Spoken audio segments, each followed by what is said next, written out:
Come to the next section, that is section number 39. Verification of claims submitted by both financial creditors as well as operational creditors. Section 39 prescribes the procedure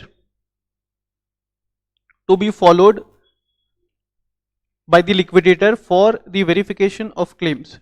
According to section 39 subsection 1, the liquidator shall verify the claims submitted under section 38 within such time as may be specified by the board.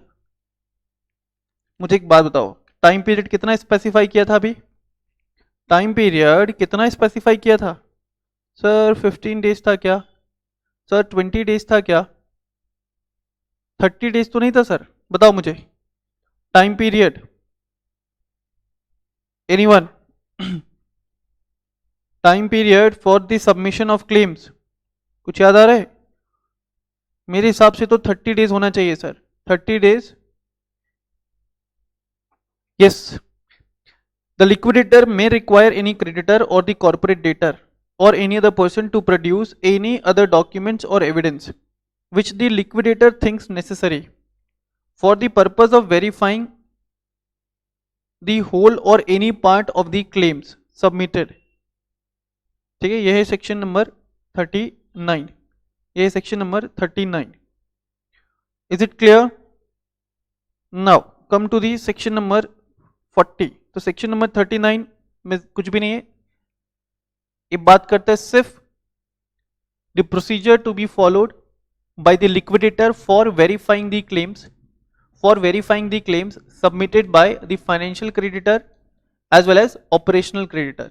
Claims submitted by the financial creditor as well as the operational creditor. अदोगे section number 40.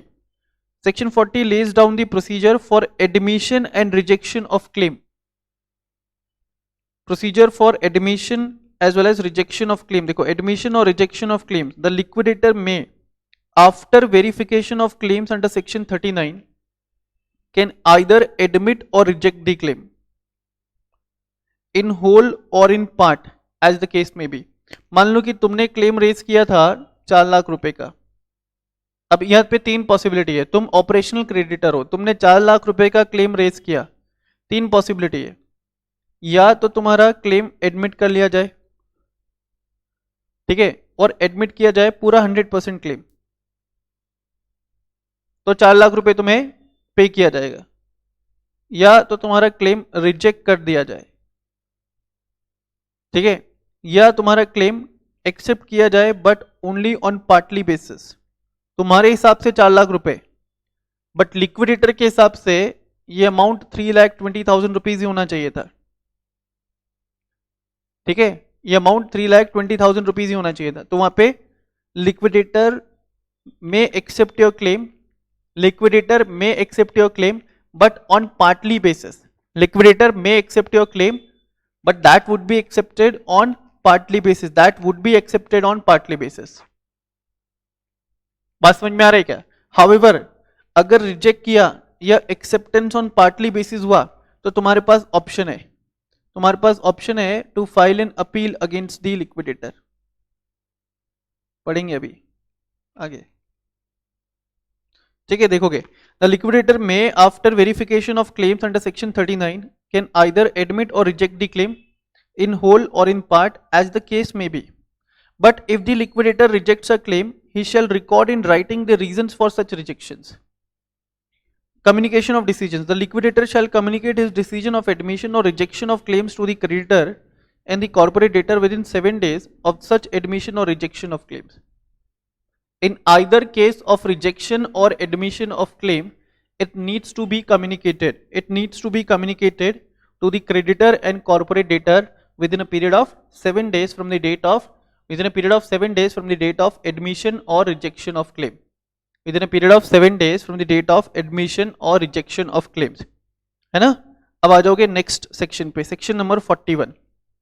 देखो क्या बोलते हैं. Section 41 provides that the liquidator shall determine the value of claims admitted under section 40 in such manner as may be specified by the Insolvency Bankruptcy Board of India.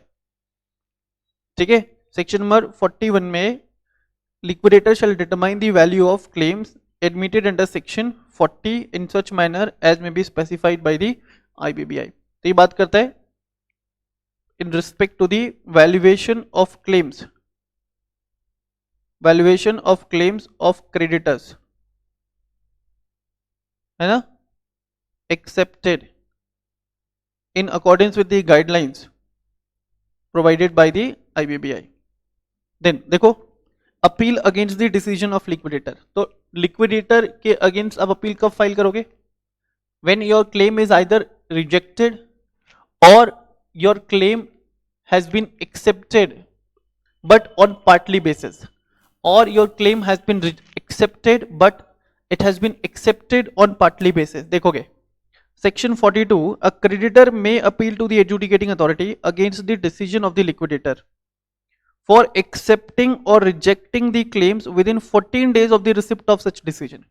अपने ऊपर पढ़कर क्या है कि liquidator in either case rejection or admission of claims will be communicating the same with the creditors and corporate debtor within a period of 7 days from the date of admission or rejection of claim. तो जिस दिन तुम्हारे को communicate किया गया है about admission or rejection of claim, you have the right to file an appeal. You have the right to file an appeal within a time period of 7 days against such admission or rejection. Sir, admission के against appeal कब file होगा? When admission is made of partly basis. Admission is made, ठीक है? Admission of claim is made on partly basis. Admission of claim is made on partly basis. The Insolvency and Bankruptcy Code Second Amendment Act 2018 amended section 42 to provide clarity that a creditor may file an appeal to the adjudicating authority against the decision of the liquidator in both scenarios, that is in scenario of acceptance as well as in scenario of rejection. तो देखो acceptance के against कब appeal file होगा? part acceptance या partly acceptance, है ना, of debts, partly acceptance of debts. ठीक है सर, बोलिए. तो ये था आपको सेक्शन 42 तक. तो सेक्शन 42 तक क्या हुआ अभी तुम समझो. सेक्शन 42 तक क्या हुआ? पहले अभी तक क्या इवेंट्स हो गए? कंपनी लिक्विडेशन में चली गई, ठीक है. देन अपॉइंटमेंट ऑफ लिक्विडेटर हो गया, ठीक है. कंपनी लिक्विडेशन में गई, देन अपॉइंटमेंट ऑफ लिक्विडेटर हो गया. लिक्विडेटर ने क्लेम्स इनवाइट किया, ठीक है. फिर क्लेम्स का एक्सेप्टेंस या रिजेक्शन हुआ, है ना. क्लेम्स का एक्सेप्टेंस या रिजेक्शन हुआ, and this same has been communicated, communication of acceptance or rejection, the same has been communicated, communication of acceptance or rejection of claims, ठीक है. the same has been accepted, the same has been communicated, and if any party has the grievances they can file an appeal. अभी तक तो ये पढ़ा है sir अपन ने इस चैप्टर के अंदर. To the adjudicating authority against the decision या against the action taken by the, against the decision or against the action taken by the liquidator of company, ठीक है. Against the action taken by the liquidator of company. आ जाओगे section 42 तक ये हुआ. अब आ जाओगे सेक्शन 43 पे. सेक्शन 43 में बात की जा रही है प्रिफरेंशियल ट्रांजैक्शंस का. प्रिफरेंशियल ट्रांजैक्शंस, ठीक है, एंड देयर रेलेवेंट टाइम. मतलब कितने टाइम तक के प्रिफरेंशियल ट्रांजैक्शंस को हम सेक्शन 43 में कवर करेंगे. कितने टाइम तक के प्रिफरेंशियल ट्रांजैक्शंस को हम सेक्शन 43 में कवर करेंगे. समझ में आ रहा है? Before going into section number 43, before going into section number 43, पहले तुमको कंसेप्ट समझना पड़ेगा प्रेफरेंशियल ट्रांजैक्शन, कंसेप्ट समझना पड़ेगा प्रेफरेंशियल ट्रांजैक्शंस का। बात समझ में आ रही है क्या? पहले आपको कंसेप्ट समझना पड़ेगा प्रेफरेंशियल ट्रांजैक्शन। प्रेफरेंशियल ट्रांजैक्शन का मतलब है कि आपने प्रेफरेंस दिया to a group of creditors or to a group of person or to any person for disposing of your assets or for siphoning of your assets, अपने assets को ठिकाने लगाने के लिए, क्योंकि तुम्हें मालूम था that in near future your company would go into the liquidation process। तुमको मालूम था that in near future your company will go into the liquidation process, इसलिए जानबूझ के तुमने प्रेफरेंशियल ट्रांजैक्शंस कैरी आउट किया, इसलिए जानबूझ के तुमने प्रेफरेंशियल ट्रांजैक्शंस कैरी आउट किया in favour of certain person, so as to debar your creditors from making any payment, so as to make funds of the company unavailable for the purpose of payment to the creditors। बात समझ में आ रही है क्या? देखोगे, related party often possesses information of the corporate debtors' financial affairs and may collude with them to siphon off the assets। उनके साथ मिलकर के they can be involved in the transactions related to the siphoning of the assets को ठिकाने लगाना, with the knowledge that the corporate debtor might become insolvent in the near future। Section 43 invalidates transfer of property or an interest thereof given during the relevant time to a person for the benefit of a creditor। Section 43 ऐसे सभी preferential transactions को invalid declare कर देगा। अब अगर invalid declare कर दिया तो ऐसा मान लिया जाएगा कि वो ट्रांजैक्शंस हुए ही नहीं। अब अगर वो ट्रांजैक्शंस हुए ही नहीं तो उस ट्रांजैक्शन का जो भी इंपैक्ट आया था कॉर्पोरेट डेटर के फाइनेंशियल पोजीशन पे, उस इंपैक्ट को रिवर्स कर दिया जाएगा। देखो, during the relevant time to a person for the benefit of a creditor, surety or guarantor on account of antecedent debt or other liabilities which have the effect of putting such creditor, surety or guarantor in a better position than the position which he would have been in if such transfer has not been made। if such transfer has not been made, तुमने जानबूझ के वो series of transactions किया related party के साथ, या वो transaction किया to siphon off your assets as well as to ensure that those assets would not be available for the purpose of distribution, for the purpose of realization at the time of liquidation of company। ठीक है, तो section, अगर ऐसे transactions आपने किए, section 43 इन सभी transaction को क्या डिक्लेयर कर देगा बच्चों? Invalid transactions. तो उसके जो इंपैक्ट पड़ा था, उसका जो इंपैक्ट आया था उसको रिवर्स कर दिया जाएगा। Section 43 also prescribes the relevant time for avoidance of transactions which may amount to the preferences, तुमको मैं एक एग्जांपल देता हूं।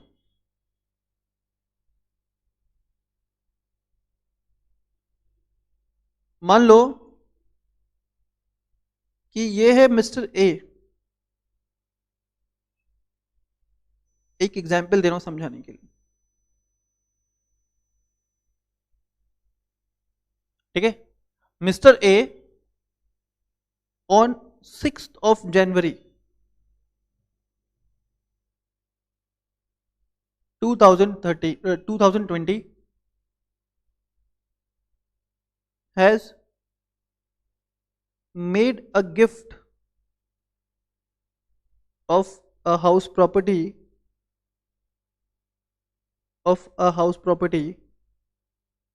जिसका वर्थ है ₹6.5 करोड़, जिसका वर्थ है कितना? ₹6.5 crore in favor of Mr. C अब मिस्टर सी कौन है? तो Mister C is a nephew of Mister A. Mister C is a nephew of Mister A. ठीक है, ये है मिस्टर सी। मिस्टर सी के फेवर में एक हाउस प्रॉपर्टी ट्रांसफर किया था, कब? 6 जनवरी 2020 को।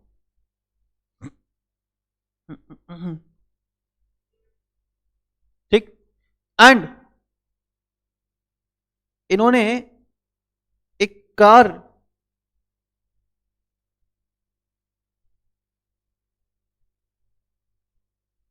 सेल आउट किया था जिसका वैल्यूएशन था 50 लाख रुपीस। वो कार इन्होंने सेल कर दिया to Mister D, and Mister D is an uncle of Mister A. 50 lakh का कार सेल किया for just rupees 8 lakh, for just rupees 8 lakh. ठीक है, और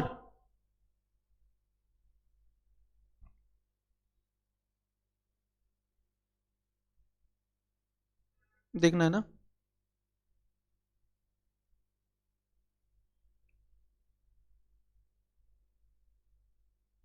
और इन्होंने Mister D who is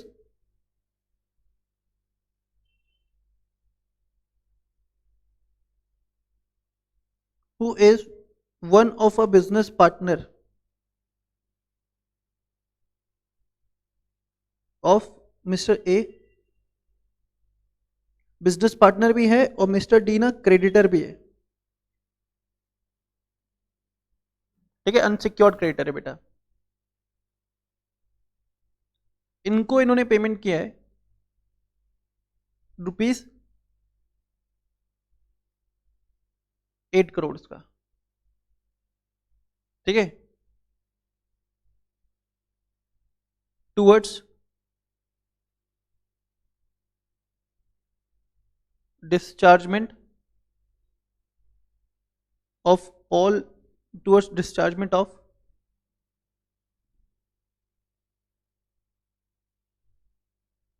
100% debts। ठीक है, of Mister A, of mister D, sorry, of mister D. तो एक ये ट्रांजेक्शन भी किया है, 8 करोड़ रुपए का पेमेंट किया है। Plus mister A has obtain a loan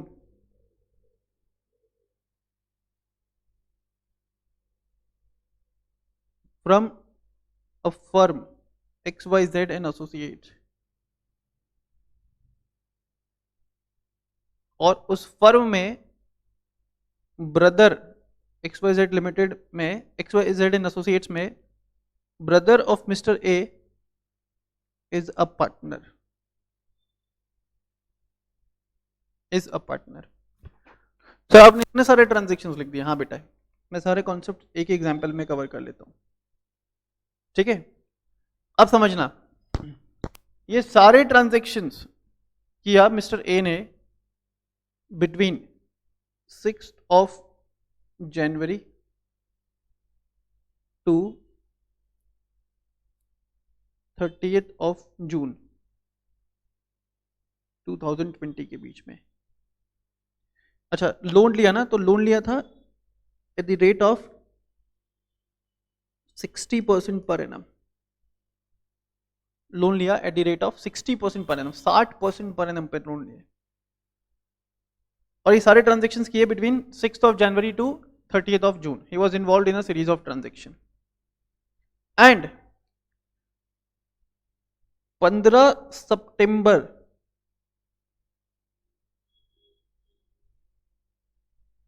2020 आते आते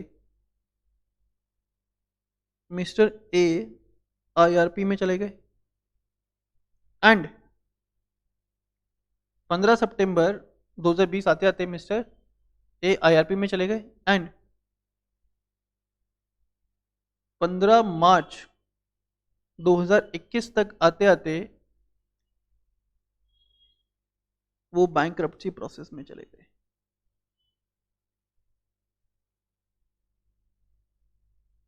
वो बैंक्रप्सी प्रोसेस में चले गए। एक तुमको कंसेप्ट बताऊं, दोनों में सेम रहेगा। अब यहां पे बैंक्रप्सी ट्रस्टी अपॉइंट हुआ।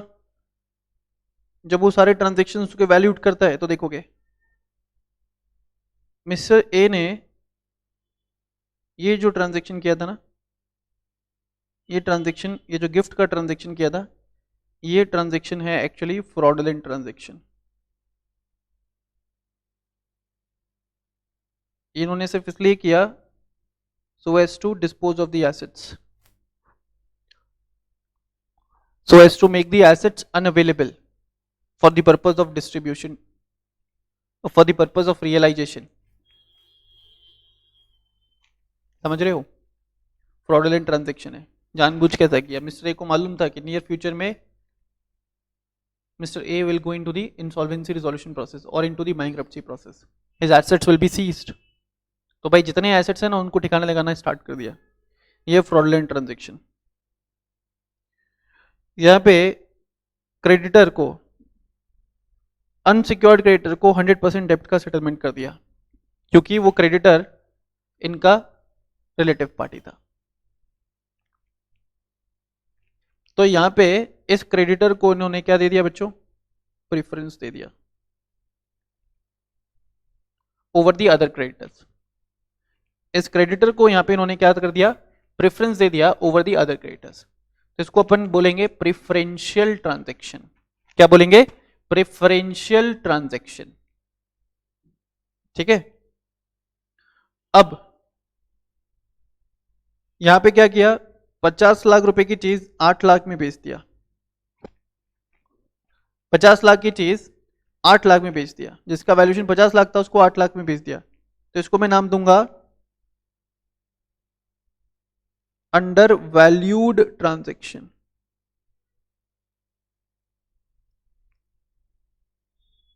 इसको मैं क्या नाम दूंगा? मैं इसको नाम दूंगा अंडर वैल्यूड ट्रांजैक्शन। ठीक है, अंडर वैल्यूड ट्रांजैक्शन। नेक्स्ट, 60% को रेट होता है क्या? 60% को रेट ऑफ इंटरेस्ट होता है क्या? नॉर्मल रेट ऑफ इंटरेस्ट है 10 से 15%। इन्होंने लोन ऑब्टेन किया 60% पैसा, ताकि ज्यादा से ज्यादा कैश बिजनेस से निकल जाए, so as to make the funds unavailable for the purpose of making payment to the creditors, for the purpose of making payment to the creditors। तो इन सिचुएशन में, इस सिचुएशन में इन्होंने किया extortionate credit transaction. Extortionate credit transaction. तुम ये example पहले एक बार प्लीज कॉपी कर लो, फिर मैं आगे बढ़ूंगा। तुम ये एग्जाम्पल एक बार कॉपी कर लो, then I discuss the left over portion, left over concept. मैं तुम्हारे साइड में आ जाता हूं थोड़ा, ये आ गया साइड में, यस।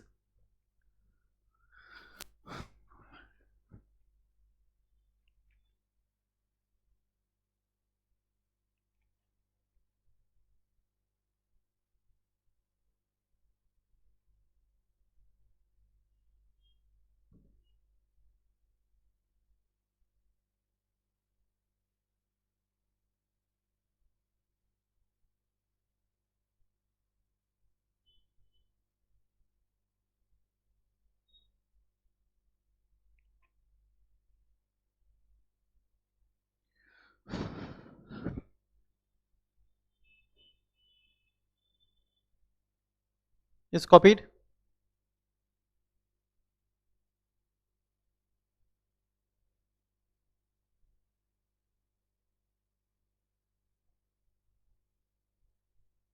ओके, ध्यान देना अब यहाँ पे। तो यहाँ पे अपन को ना 4 ट्रांजेक्शन्स के बारे में मालूम चला है। 4 टर्म सुने तुम लोगों ने। पहला सुना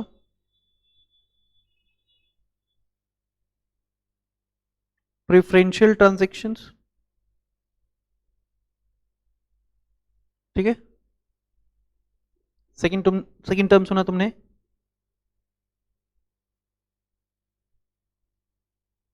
transaction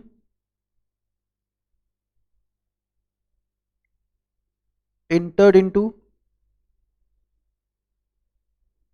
by the company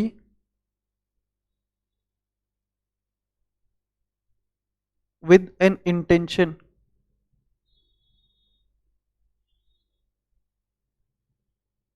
to defraud, company ले लूँ या मैं इंडिविजुअल ले लूँ, दोनों कवर हो जाएंगे, with an intention to defraud their creditors,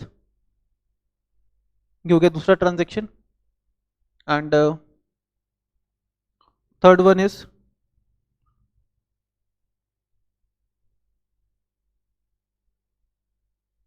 undervalued transactions. Third one is undervalued transactions as well as extortionate credit transactions as well as extortionate credit transactions. अब तुम समझो ये जो कॉन्सेप्ट्स है ना, ये जो टर्म्स हैं और ये जो कॉन्सेप्ट्स हैं, ये कॉमन रहने वाले, common for liquidation as well as bankruptcy process, क्योंकि ऐसे ही ट्रांजेक्शन्स में इंडिविजुअल या फर्म भी एंटर कर सकता है, एज वेल एज ऐसे ही ट्रांजेक्शन्स में एक कंपनी भी एंटर कर सकता है. ठीक है, तो ये कॉन्सेप्ट्स कॉमन रहने वाले. ठीक है, अब अगर पार्टी ने ऐसे किसी भी ट्रांजैक्शन में एंटर किया तो इन सभी ट्रांजैक्शंस को इनवैलिड डिक्लेयर कर दिया जाता है. ठीक है, इनवैलिड डिक्लेयर कर दिया जाता है. एंड इन ट्रांजैक्शंस में जो भी एसेट्स इन्वॉल्व है, जस्ट वेट, जो भी एसेट्स इन्वॉल्व हैं, ठीक है, वो एसेट्स क्या होंगी भाई, रिवर्ट हो जाएंगी in favour of defaulting debtors. अगर एसेट्स इन्वॉल्व है तो एसेट्स रिवर्ट हो जाएगा, और अगर कैश का आउटफ्लो इन्वॉल्व है तो कैश रिवर्ट हो जाएगा. मान लो कि तुमने एक्सेसिव इंटरेस्ट का पेमेंट किया था, तो रीजनेबल रेट ऑफ इंटरेस्ट से जितना ज्यादा एक्सेसिव इंटरेस्ट तुमने पे किया है वो कैश रिफंड हो जाएगा, वो अमाउंट रिफंड हो जाएगा.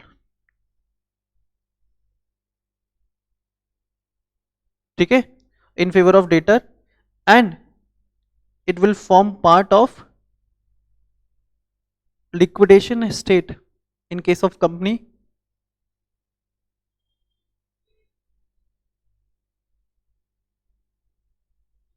It will form part of, एक सेकेंड रुकना, मैंने थोड़ा सा ये गलत लिख दिया, लिक्विडेशन एस्टेट करना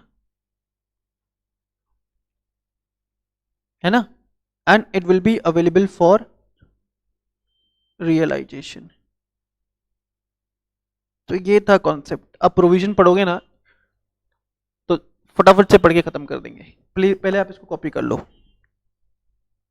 अब पहले इसको कॉपी कर लो. 4 टाइप के ट्रांजेक्शन्स बताए सर ने,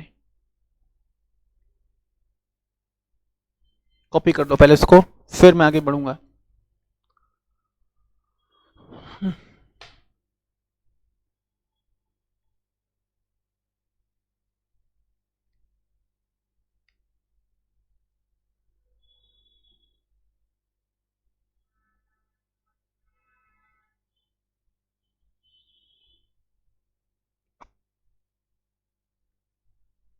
yes done, I hope it is.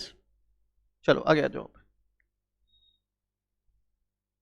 Preferential transactions आपने कंसेप्ट पढ़ा. अब आओ section 43 subsection 1. it lays down that where the liquidator or the RP, as the case may be, is of the opinion that the corporate debtor has at relevant time before the liquidation commencement period. मान लो कि यार company liquidation में गई 2020 में और company ने ऐसे transactions में एंटर किया था 2002 में, तो इतना लंबा टाइम गैप चलेगा क्या, टाइम पीरियड चलेगा क्या for considering the preferential transaction of for the purpose of considering the transactions under section 43 of the code? देखते हैं अभी, आंसर इज नो. फिर भी देखते हैं. Has a relevant time given a preference in such transaction in such manner as laid down under subsection 2 of section 43 to any person as referred to in subsection 4, then he may apply to the adjudicating authority for, लिखा है, avoidance of preferential transactions and for one or more orders referred to in section 44. Resolution professional या liquidator को अगर ऐसा लगता है कि corporate debtor preferential transaction में एंटर किया है, ठीक है, कुछ दिन पहले ही जानबूझ के ऐसा किया है, just in order to make those assets unavailable for liquidation process और अनअवेलेबल फॉर लिक्विफिकेशन, तो रिजोल्यूशन प्रोफेशनल क्या कर सकता है भाई, एप्लीकेशन लगा सकता है. किसको, एडजुडिकेटिंग अथॉरिटी को, for the purpose of passing the order under section 44. एक बार सेक्शन 44 का देखो, ऑर्डर हम लोग पढ़ लेते, फिर वापस आएंगे उसके ऊपर. देखो section 44 specifies the orders that may be passed by the adjudicating authority in relation to the avoidance of preferential transactions. These orders are passed to reverse the effect, sir ने भी यही बताया था, of the preferential transactions and require the person to whom such preference is granted to pay back any gains or benefits which they have made as a result of such preferential transactions. Any gains or benefits which they have made as a result of such preferential transactions. Section 44 lays down that the adjudicating authority may, on an application made by the RP or liquidator under subsection 1 of section 43 by an order, the adjudicating authority may require any property transferred in connection with the giving of preferences to be vested to the corporate debtor. बोला जो assets already transfer हो चुका है किसी person के favour में, वो assets वापस किसके फेवर में ट्रांसफर हो जाएगा, कॉर्पोरेट डेटर के फेवर में ट्रांसफर हो जाएगा. और अगर वो एसेट्स कॉर्पोरेट डेटर के फेवर में ट्रांसफर हो जाएगा, तुम पढ़ करके आए हो definition of liquidation estate, it will be available for liquefaction and it will form part of liquidation estate. It will form part of liquidation estate. Then they can require by an order, they can require any property to be vested if it represents the application either of the proceeds of sale of property so transferred or the money so transferred. जो property transfer हो करके, देखो मान लो कि property transfer किया है ना, property transfer किया और प्रॉपर्टी ट्रांसफर करके जो पैसा पास ऑन हुआ है वो वापस से रिवर्ट हो जाएगा, वापस से देना पड़ेगा किसको, कॉर्पोरेट डेटर को. देन इट कैन रिलीज और discharge of any security interest created by the corporate debtor. अगर कॉर्पोरेट डेटर ने अपने एसेट्स के ऊपर जानबूझ के चार्ज क्रिएट किया है just in order to give preference to any creditor and that creditor may be their relative party, जानबूझ के उनके फेवर में चार्ज क्रिएट किया, तो वो चार्ज रिलीज या डिस्चार्ज किया जा सकता है. Then it may by an order require any person to pay such sum in respect of the benefits received by him from the corporate debtor, such sum to the liquidator or the RP as the adjudicating authority may direct or as the adjudicating authority may specify. Then it can direct any guarantor whose financial debts or operational debts owned to any person were released or discharged by giving of the preferences to under such new or revived financial debt or operational debt to that person as the adjudicating authority deems appropriate. तुमने किसी guarantor को release कर दिया था from fulfilling their obligations, क्योंकि वो guarantee से related जो डेप्ट था वो तुमने डिस्चार्ज कर दिया by giving preference to such debts. समझ रहे हो, तुमने किसी गारंटर को डिस्चार्ज कर दिया on inadequate grounds, on inadequate basis, तो जो डिस्चार्जमेंट है गारंटर का, जो गारंटर का डिस्चार्जमेंट है वो रिवर्ट हो जाएगा, मतलब now the guarantor will be held liable. इसका मतलब now the guarantor will be held liable for fulfilling the obligation और फॉर मीटिंग द ऑब्लिगेशन। ठीक है। Then direct for providing security और charge on any property for the discharge of any financial debts or operational debt under the order, and such security or charge to have the same priority as a security or charge released or discharged wholly or in part by giving of the preferences। मतलब तुम्हारे favour में किसी assets पे security interest has been created, तुमने क्या किया, उस security interest release कर दिया था।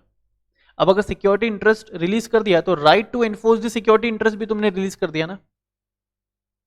अगर तुमने कोई सिक्योरिटी इंटरेस्ट रिलीज किया which was being created in your favour, which was being created in your favour,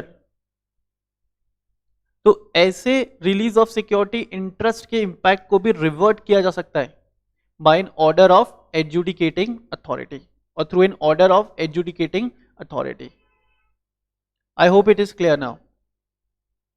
And it can direct for providing the extent to which any person whose property is so vested in the corporate debtor or on whom financial debts or operational debts are imposed by the order are to be proved in the liquidation of this or the CIRP for the financial debt or operational debt which arose from or were released or wholly discharged or in part by giving the preferences।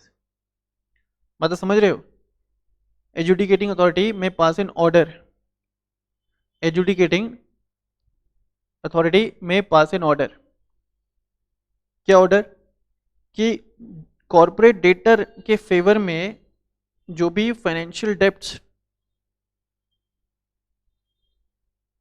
या operational debts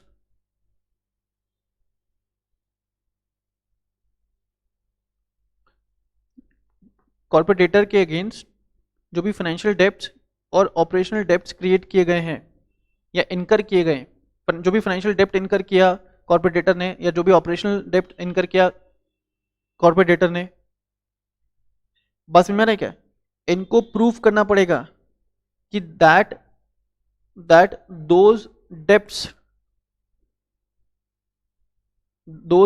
really exist और not. हो सकता है ना कि company ने ना झूठ मूठ का डेप्ट क्रिएट किया, फेक डेप्ट क्रिएट किया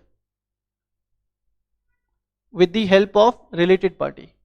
कंपनी ने एक्चुअली में लोन लिया नहीं है बट ऑन पेपर्स उसको क्रिएट किया है, ताकि अगर कल को लिक्विडेशन में गया भी कंपनी तो अपना पैसा अपने लोगों के पास पहुंच जाए, अपना पैसा अपने लोगों के पास पहुंच जाए। बात समझ में आ रहा है क्या? तो ऐसे लोगों को बोला जा सकता है to prove their claims, to give the evidence that such डेब्ट रियली एग्जिस्ट या such debts against the corporate debtors, such debts against the corporate debtor are bonafide debts. Proof करो पहले इसको,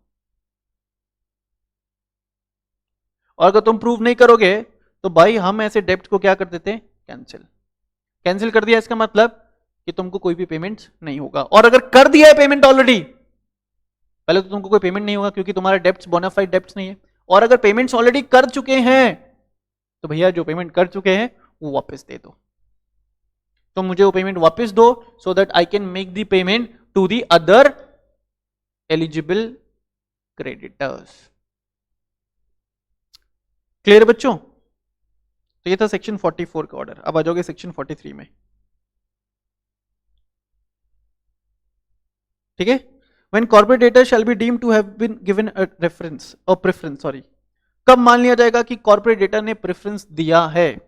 According to section 43 subsection 2, a corporate debtor shall be deemed to have given a preference if there is a transfer of property or interest in the property of the corporate debtor for the benefit of a creditor or a surety or guarantor on account of an antecedent financial debt or operational debt or other liabilities owned by the corporate debtor, and such transfer under clause A has the effect such transfer of assets or interest in the assets has the effect of putting such creditor or surety or guarantor in a beneficial position, जो उनको normally नहीं मिलता, guarantor in a beneficial position than it would have been in the event of distribution of assets being in accordance with section 53. तुमने कुछ ऐसे transactions में involve हुए, तुम कुछ ऐसे ट्रांसफर्स ऑफ प्रॉपर्टी में इन्वॉल्व हुए जिनकी वजह से एक पर्टिकुलर क्रेडिटर और या ग्रुप ऑफ क्रेडिटर्स को एडवांटेज मिला जो उनको ऑर्डिनरी कोर्स में नहीं मिलता, और हो सकता है कि तुमने ऐसा जानबूझ के किया क्योंकि जिनके फेवर में तुमने ऐसे ट्रांजैक्शंस किए वो सब के सब तुम्हारे रिलेटेड पार्टीज थे, तुम दोनों की मिली भगत थी,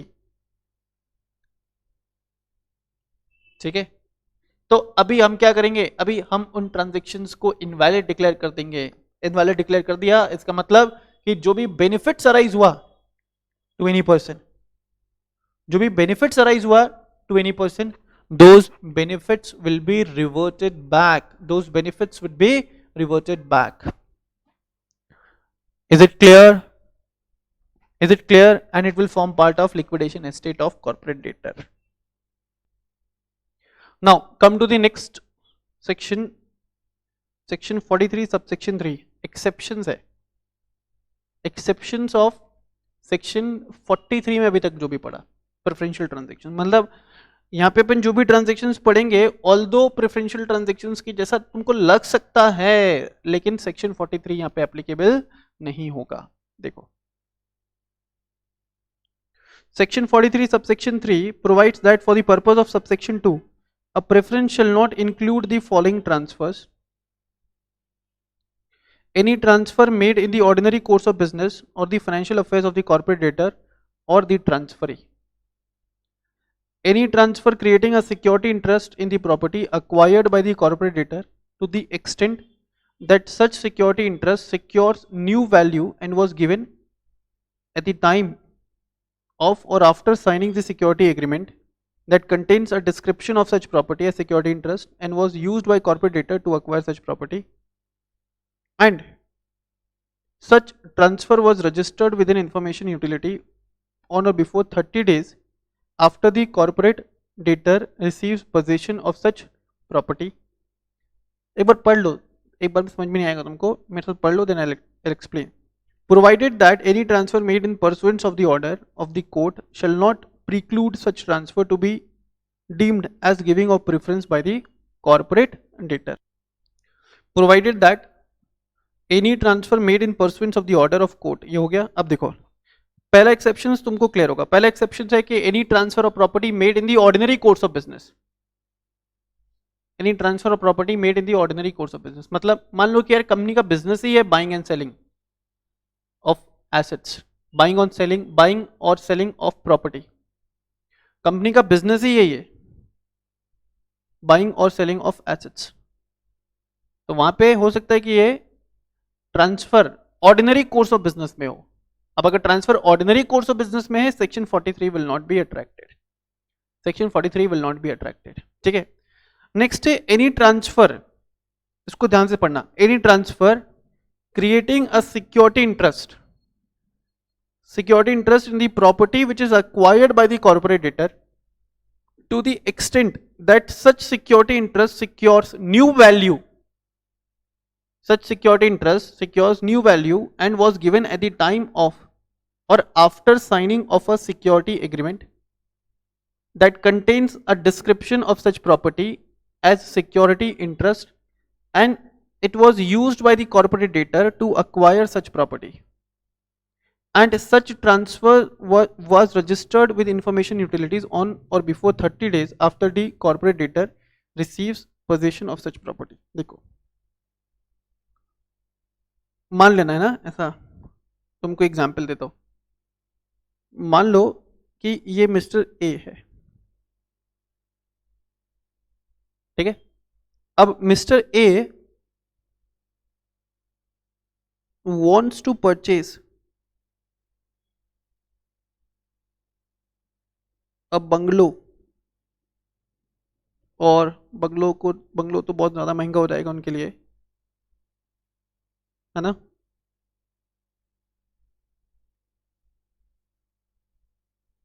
एक फ्लैट मान लो, ठीक है, हम मुंबई में रहते हैं सर, फ्लैट बहुत, बंगलो बहुत, हाँ औकात के बाहर की चीज़ है, ठीक है। देखो अभी यहाँ पे फ्लैट, अब फ्लैट का वर्थ है let's say 6 crore rupees. Flat का वर्थ कितना, 6 crore rupees.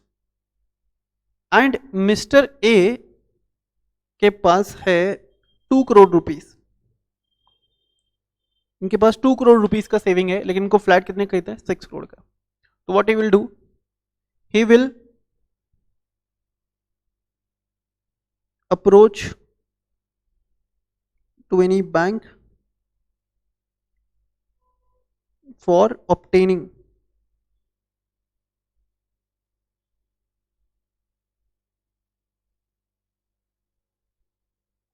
Housing loan of या for left over balance, for obtaining housing loan for the left over balance. 4 crore का लोन लेने के लिए पहुंचे। फ्लैट का वर्थ कितना है, 6 करोड़ रुपया। बैंक सबसे पहली बात क्या पूछेगा, 4 करोड़ रुपए तो देंगे, लेकिन सिक्योरिटी क्या है, तुम्हारे पास क्या सिक्योरिटी है। तो मिस्टर ये बोल सकता है कि एक काम करो, ये जो फ्लैट में खरीद रहा हूं ना, इसी के ऊपर सिक्योरिटी इंटरेस्ट क्रिएट कर दो।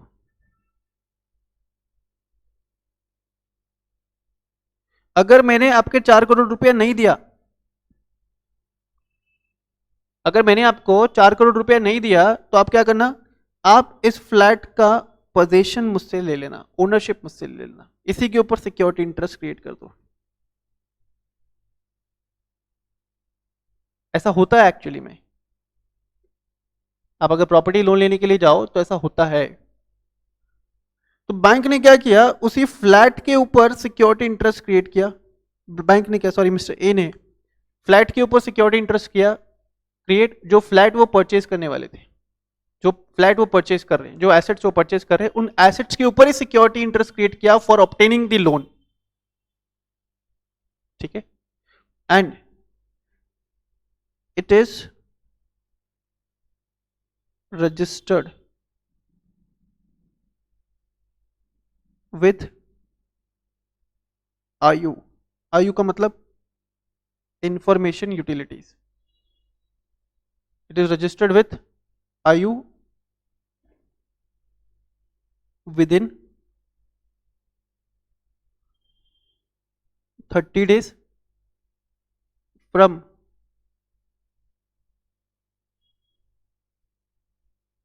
obtaining possession of flat, from obtaining possession of flat। Copy कर लो पहले इसको। तो ऐसे क्रिएशन ऑफ सिक्योरिटी इंटरेस्ट के ऊपर, ऐसे क्रिएशन ऑफ सिक्योरिटी इंटरेस्ट के ऊपर provisions of section 43 shall not be applicable, provisions of section 43 shall not be applicable, ठीक है सर। कॉपी कर लो पहले इसको। अब मान लो यहीं पे मिस्टर ए की जगह पे कौन होता, कोई भी company, rest of the facts can remain same. अगर कंपनी ने किसी एसेट्स को अक्वायर करने के लिए उसी एसेट्स पे सिक्योरिटी इंटरेस्ट क्रिएट किया है, तो ऐसे क्रिएशन ऑफ सिक्योरिटी इंटरेस्ट के ऊपर section 43 shall not be applicable, shall not be applicable। Copy this.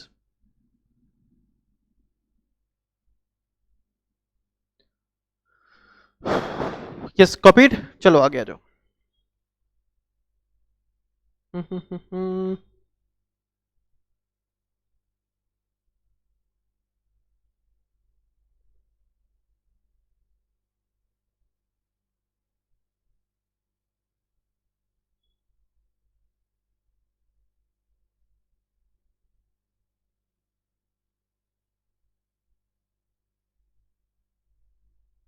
Next इस पे आ जाओ, time limit. When preference shall be deemed to be given at a relevant time.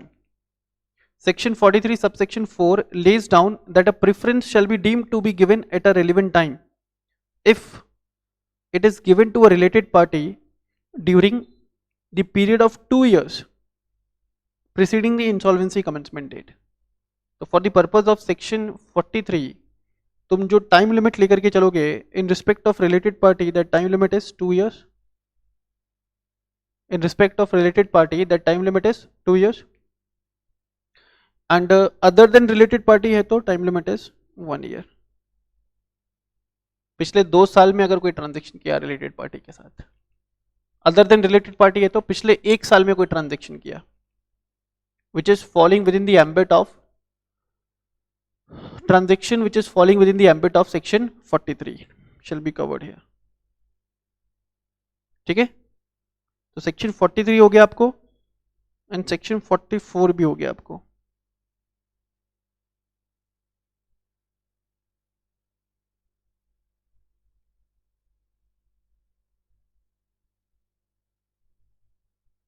चलिए नेक्स्ट आ जाओगे.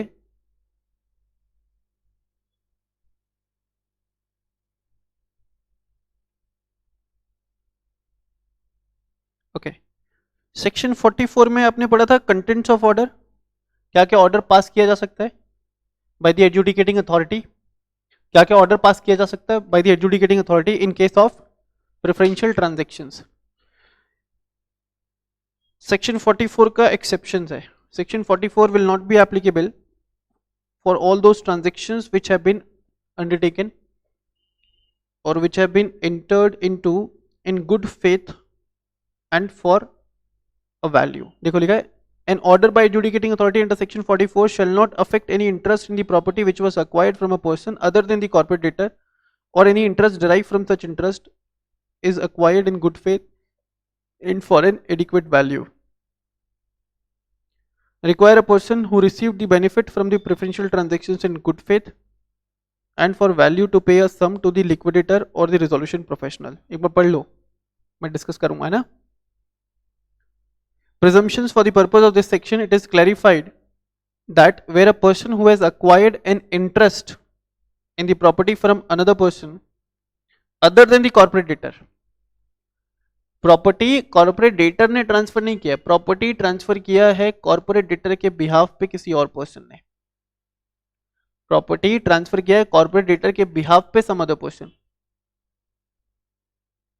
तो corporate debtor के behalf पे अगर किसी और पर्सन ने प्रॉपर्टी ट्रांसफर किया है तो इन दिस केस जो बायर है या जो पर्सन रिसीविंग एंड पे है, if that person has acquired the property in good faith. अब गुड फेथ का मतलब क्या है यहाँ पे, तो गुड फेथ कहीं पे डिफाइन नहीं है. गुड फेथ आपको डिफाइन नहीं है और जो टर्म्स कहीं पे डिफाइन नहीं होता है वो कहां पे दिया रहता है तुमको, जनरल क्लॉज एक्ट में. अगर तुम जाकर के देखोगे तो जनरल क्लॉज एक्ट में आपको रेफरेंस मिलेगा ये टर्म का, meaning of the term act done in good faith. तो यहां पे बोला कि अगर कॉर्पोरेट डेटर के बिहाफ पे किसी पर्सन ने प्रॉपर्टी ट्रांसफर किया है and such property is acquired bye a person in good faith and for adequate consideration. So in such cases order passed under section 44 shall not be applicable. Order passed under section 44 shall not be applicable. Is it clear? Is it clear? तो आप लिख भी लोगे अगर आप लिखना चाहो तो. नेक्स्ट है आपको undervalued transactions, section number 45. आज हम सिर्फ इसका कंसेप्ट पढ़ेंगे, इससे related provisions will discuss in next class. देखो, avoidance of undervalue transaction, sir ने आपको एक बार बता दिया है. अंडर वैल्यू ट्रांजेक्शंस का मतलब 50 रुपए की चीज को 5 रुपए में बेच देना. ठीक है, 50 रुपए की चीज को 5 रुपए में बेच देना, किसी को कोई गिफ्ट दे देना फ्री में। देखो, section 45 provides for the avoidance of undervalue transactions. According to section 45 subsection 1, if the liquidator or the RP as the case may be on an examination of transaction of corporate data referred to in subsection 2, if they determines that certain transactions were made during the relevant period under section 46, तो time period under section 46 दे रखा है वही 1 year as well as 2 years। 2 years किसके के लिए? 2 years बेटा related party के लिए, एंड 1 year किसके लिए? 1 year है अदर देन रिलेटेड पार्टीज के लिए। ठीक है, देखो under section 46 which were undervalued, he shall make an application to the adjudicating authority to declare such transactions as void, as well as to reverse the effect of such transactions in accordance with this chapter. When transaction shall be considered undervalued, section 45 subsection 2 provides that a transaction shall be considered as undervalued where the corporate debtor makes a gift to a person, और वो भी बिना किसी adequate reason के, or he enters into a transaction with a person which involves the transfer of one or more assets by the corporate debtor for consideration, the value of which is significantly less, the value of which is significantly less than the value of consideration provided by the corporate debtor, and such transaction has not taken place in the ordinary course of business of the corporate debtor. बात समझ में आ रहा है क्या? तो ऐसे transactions को अपन बोलेंगे क्या? Under value transactions. Time period वो अंडर वैल्यू ट्रांजेक्शन्स अगर तुमने रिलेटेड पार्टी के साथ किया तो चेक करेंगे पिछले 2 साल। 2 साल कहां से बेटा? 2 साल from the insolvency commencement date, other than related party है तो पिछले 1 साल तक। Is it clear? Is it clear? चलिए आगे, इससे आगे के provision that is section 47 onwards हम लोग डिस्कस करेंगे इन आवर नेक्स्ट क्लास। ठीक है, अभी यहां तक पढ़ के आओ। So that's all for today's class. Thank you so much for attending this session. Take care of yourself. Till then, bye bye.